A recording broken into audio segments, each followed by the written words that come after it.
দুবাইয়ের মতো বড় একটা সিটিকে কন্ট্রোল করে এই একজন ব্যক্তি, আর তাও শুধুমাত্র তার বিজনেসের জন্য, যার মান্থলি ইনকাম হচ্ছে 2000 কোটি টাকারও বেশি।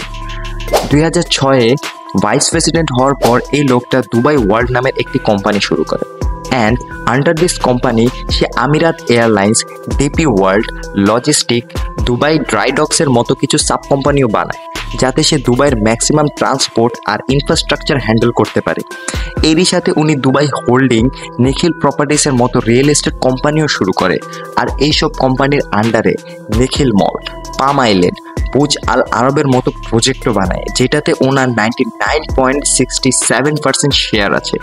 ইনফ্যাক্ট এই সব কিছুর হসপিটালিটি ম্যানেজ করার জুমেরা কোম্পানিও এই লোকটা নিজে ওন করে।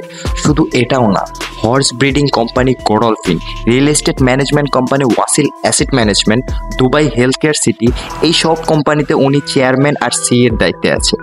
আর এই লোকটা হচ্ছে আর কেউ নন, Sheikh Mohammed bin Rashid Al Maktoum, who is also prime minister of UAE and ruler of Dubai.